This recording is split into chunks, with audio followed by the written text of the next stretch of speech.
Hello, my name is Adam Williams. Thank you so much for joining me today on another episode of Retail Redeveloped. Today, we are talking all about how grocers are turning their stores into destinations. Now, this is a short-form podcast, so we're going to keep it around 5 minutes.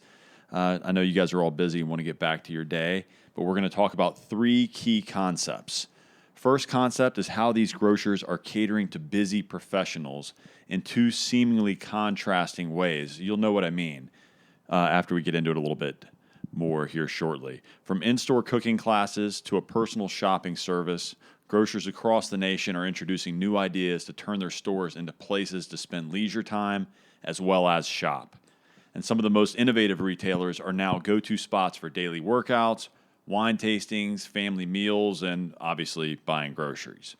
Now, Amanda Fisher, a spokeswoman with New Jersey-based ShopRite, told Grocery Dive that we have to give shoppers a compelling reason to continue to be with us, and we've got to think outside of the box a little bit. Now, bringing it home to Charlotte, North Carolina, I want you to think about this. Everywhere you see a Harris Teeter, there's a Publix. Wherever there's a Whole Foods, there's probably a Fresh Market close by.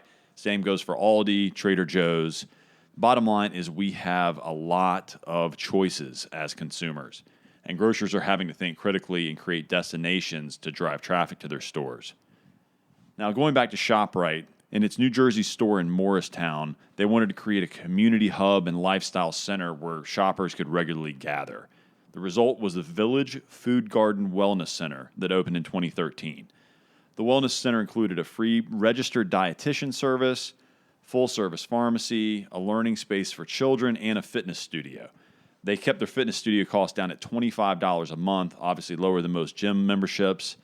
They include feature classes like yoga, bar, circuit training, and obviously Zumba, which is how I like to keep it tight. The studio also hosts special events and provides users with discounts at ShopRite's juice bar and catering services. For parents of kids of 3 to 8 years old, they actually have free childcare for up to an hour in their little learning center where kids participate in activities, play games, watch a movie, do anything else to give mom and dad a little quiet time. The Wellness Center offers time-starved customers a one-stop shopping space and lifestyle hub that has become a community gathering place. They also include a bar, wine bar, morning coffee bar.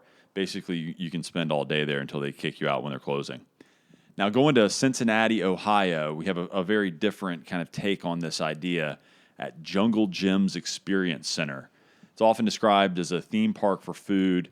They have an international market and recently opened an airport-themed experience center called JXC for Jungle Experience Center. Now, they do crazy things here, like taking part in telepresence tastings, seminars, and special events. All these events are presented through a 4-panel, 110-inch screen that connects visitors with a 2-way communication system with people around the world. One popular event is a 5-course gourmet meal paired with a tasting from the retailer's famously large wine collection. Guests can sit and sip while taking a virtual tour of the winery. Other events, cigar festivals, international craft beer festivals, cooking classes, bourbon tastings, you name it, they've probably tried it. They've even hosted a screening of The Big Lebowski to celebrate the film's 20th anniversary, and it really ties the store together. Guests were encouraged to dress up as their favorite characters and nosh on themed dishes like Donnie's In-N-Out sliders. Beat on the dude's rug. Donnie, you're out of your element. Guests were encouraged to dress up and really have fun and act it out. The retailers have 20 or 30 events a year, tickets anywhere from $20 to $150. Now, this is in a massive 200,000 square foot store. Because of the overwhelming size, founder and CEO Jim Bonaminio said they wanted to create a more intimate experience for the customer to make up for the massive size. Now, going over to SoCal, we've got Gelson's Markets Sip and Shop. Gelson's in-store wine bars have become a regular draw for customers in this Southern California grocery chain. 2 years ago, they've added a sip and shop feature that allows the customers to relax at the bar while a store associate does all the shopping for them. So you give the bartender your grocery list or food and beverage order. Gelson's employees does all the shopping, and you just kind of sit and hang out, have a beer, have a glass of wine, whatever you want. If an employee completes the order before you're done drinking, they'll even hold it until you're ready. After launching in 2017, they're already doing it in 12 of their 27 stores that feature an in-store bar. No update if they'll actually call you an Uber when you're done if you hang out a little bit too long. They don't really advertise, so they use ideas like this to keep people coming back. And they've seen a 35% increase in average basket size with orders using the sip and shop service, which isn't all that shocking if you're drinking in a place where marijuana is also legal. HEB's live music venue in Austin, Texas. If you've ever been anywhere in Texas, you know HEB. Everybody freaked out when they closed a store on South Congress Avenue in Austin, but they are bringing it back with a 110,000 square foot grocery store that'll open in 2022. That'll feature a beer garden, food hall, a live music venue. I mean, you name it, they're going to have it. They're going to have it in there. The 12 vendor food hall will feature many of the classic restaurants and local brands with indoor and outdoor seating. Now, they've done live music in their stores in the past, which, if you know anything about Austin, you would understand. But this will be the largest stage yet. They're really going in all this, which makes sense considering Austin is kind of considered one of the live music capitals of the world. In addition to the food and beer hall, it'll include murals, art installations, tons of organic bulk produce items.